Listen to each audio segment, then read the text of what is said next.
Shalom saudara yang terkasih di dalam nama Tuhan Yesus Kristus. Salam sejahtera buat kita semuanya. Kembali lagi berjumpa dengan saya.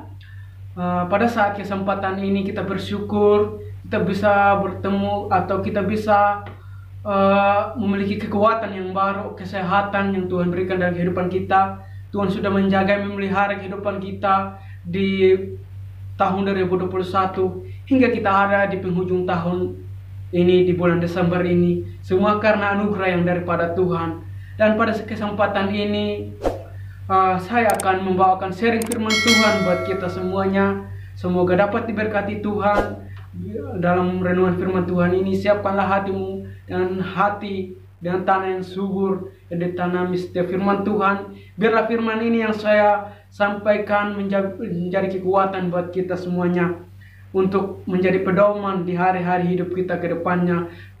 Langsung saja saya akan membawa judul atau sharing firman Tuhan pada saat ini. Tetap semangat. Kalau kita berbicara tentang semangat, berarti kita tahu bahwa semangat ini mengandung arti.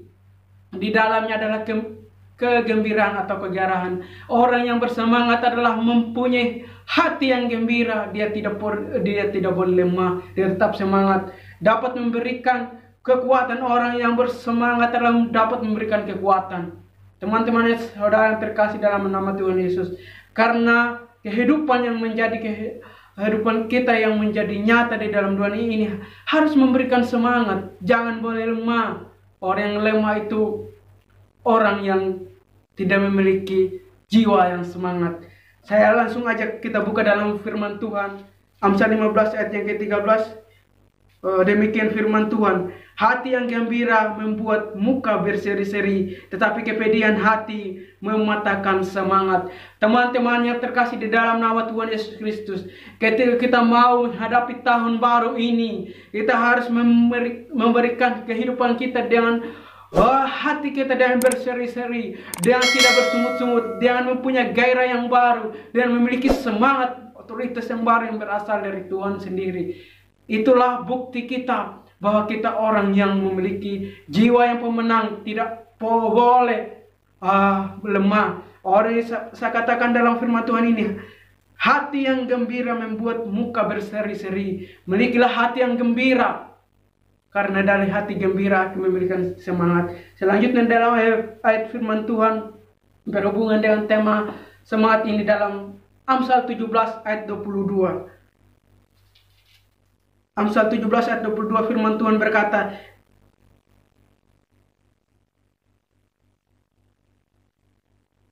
hati yang gembira adalah obat yang manjur, tetapi semangat yang patah mengiringkan tulang. Jangan sampai semangatmu patah. Firman Tuhan mengatakan mengiringkan tulang. Sangat sadis teman-teman. Kalau semangat kita patah, mengiringkan tulang. Hati yang gembira adalah obat yang manjur. Itu yang sangat dibutuhkan ketika kita mau membangun kehidupan kita ke depan. Memilikilah hati yang selalu gembira, hati yang selalu taat kepada firman Tuhan. Itulah yang memiliki sikap hidup yang semangat, yang tidak boleh kendor untuk menghadapi tahun baru. Tantangan apapun yang kita hadapi, ketika kita memiliki hati yang gembira, itulah adalah obat. Kalau ketika kita memiliki hati yang patah, adalah mengirimkan tulang. Sakit sekali kalau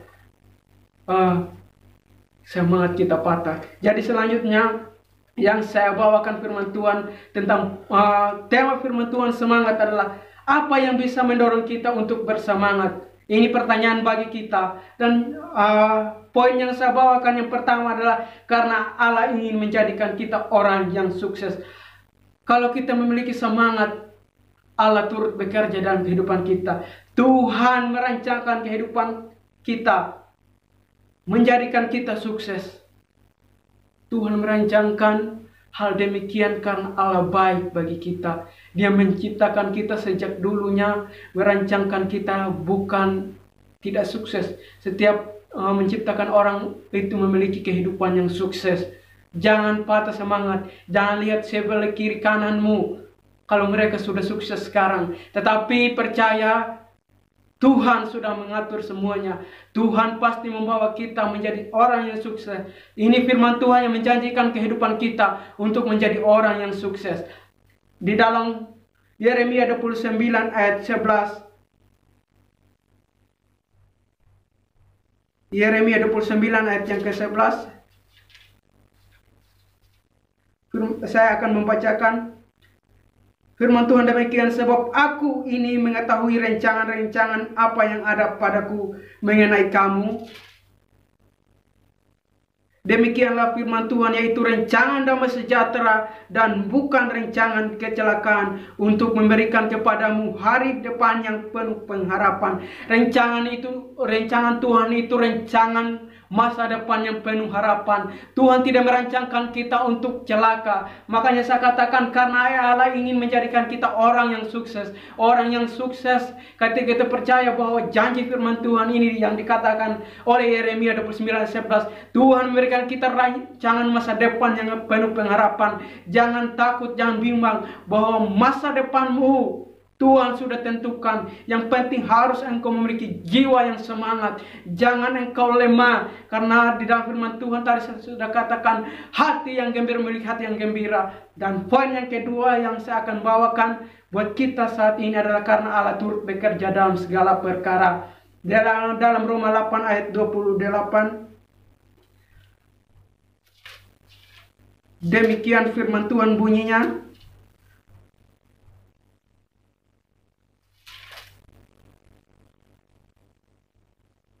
Kita tahu sekarang bahwa Allah turut bekerja dalam segala sesuatu untuk mendatangkan kebaikan bagi mereka yang mengasihi Dia. Allah turut bekerja di dalam segala perkara, dalam segala sesuatunya. Ketika kita percaya bahwa Tuhan akan memulihkan kehidupan kita, Tuhan turut bekerja dalam segala sesuatu untuk mendatangkan kebaikan. Tapi ada satu hal yang kita perlu pahami di dalam ayat ini. Di ayat di bagian yang terakhir berkata, mendatangkan kebaikan bagi mereka yang mengasihi Dia. Orang yang, kalau kita percaya bahwa firman Tuhan turut bekerja dalam segala sesuatu, hanya yang mengasihi Allah. Ketika engkau mengasihi Allah, Tuhan turut bekerja dalam segala sesuatunya.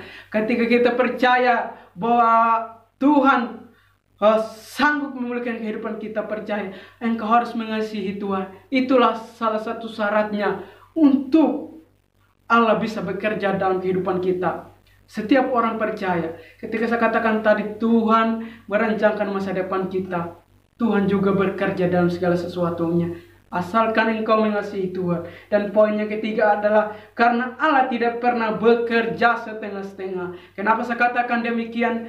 Dari awal saya memberikan khotbah ini tadi, sharing firman Tuhan ini tadi, sangat jelas bahwa ketika Tuhan membuat kita sukses, Dia tidak bekerja setengah-setengah. Semua segala sesuatunya telah dikerjakan. Mungkin saat ini kita belum sukses, tapi kedepannya pasti Tuhan membuat kita berhasil. Percaya bahwa teman-teman, sangat luar biasa kita memiliki Tuhan itu, Tuhan yang hebat.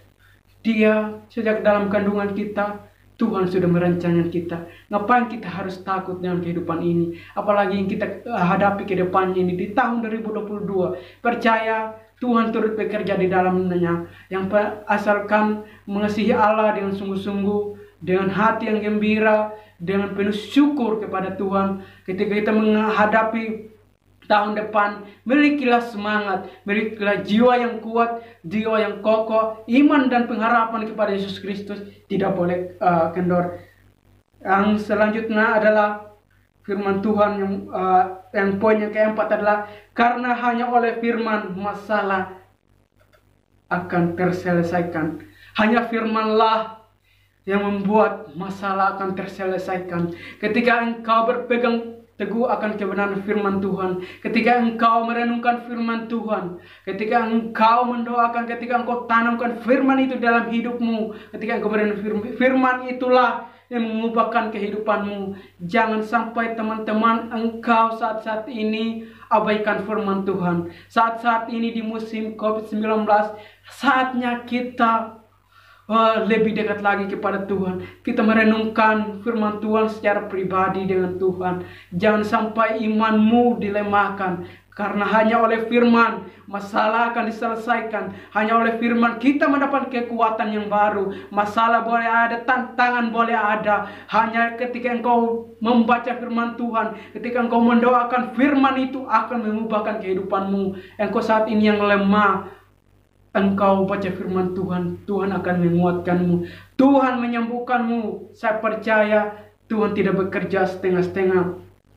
Saudara yang terkasih dalam Tuhan, ketika kita memiliki jiwa semangat, saya katakan orang yang semangat memiliki gairah yang baru. Ketika kita menghadapi tahun depan, milikilah jiwa yang semangat. Ada statement mengatakan pemenang tidak pernah takut, penakut tidak pernah menang. Kenapa saya katakan statement ini sangat luar biasa? Orang yang pemenang tidak pernah takut, sedangkan orang penakut tidak pernah menang. Ini sangat luar biasa ketika engkau menghadapi di bulan atau di tahun depan, di tahun 2022, jangan engkau takut. Milikilah prinsip orang pemenang tidak pernah engkau takut. Jangan engkau takut menghadapi tahun depan, Tuhan bekerja di dalamnya. Asalkan ingat lagi, milikilah jiwa yang semangat. Selanjutnya ada pemenang bukannya tak pernah gagal, tetapi tak pernah menyerah. Orang yang tidak pernah menyerah adalah orang yang semangat. Orang yang dia walaupun dia gagal, dia tetap semangat. Dia tidak menyerah, dia tetap kuat, dia tetap teguh, dia tetap pengharapan kepada Tuhan Yesus Kristus. Saudara yang terkasih dalam nama Tuhan Yesus Kristus, sebelum saya mengakhiri sharing firman Tuhan pada saat ini, ada statement yang mengatakan, jika Allah yang menjadi alasan untuk kita hidup, maka tidak ada alasan untuk kita menyerah. Teman-teman, dari awal khotbah saya juga tadi saya berbicara, Allah tidak bekerja setengah-setengah. Allah turut bekerja di dalam segala sesuatunya. Jika Allah menjadi alasan untuk kita hidup, maka tidak ada alasan untuk kita menyerah dalam keadaan. Semoga dapat memberkati saudara. Milikilah hati yang mengenal Tuhan lebih lagi, mengasihi Tuhan lebih lagi, memiliki hati yang gembira, memiliki pengharapan, dan memiliki tetap semangat untuk menjalani kehidupan kita ke depannya, menghadapi tahun depan, di tahun 2022. Jangan engkau kendor, karena Allah ingin menjadikan kita orang yang sukses, karena Allah turut bekerja dalam segala perkara, karena Allah tidak pernah bekerja setengah-setengah, dan hanya oleh firman masalah terselesaikan. Renungkanlah firman Tuhan, kata firman Tuhan, renungkanlah firman itu siang dan malam. Berarti ketika kita merenungkan firman, Tuhan menyingkapkan satu kehidupan di dalamnya untuk mengenal Dia lebih dalam, untuk kita tidak lemah menghadapi kehidupan ini. Terima kasih, saya ucapkan shalom. Semoga dapat diberkati. Tuhan Yesus memberkati.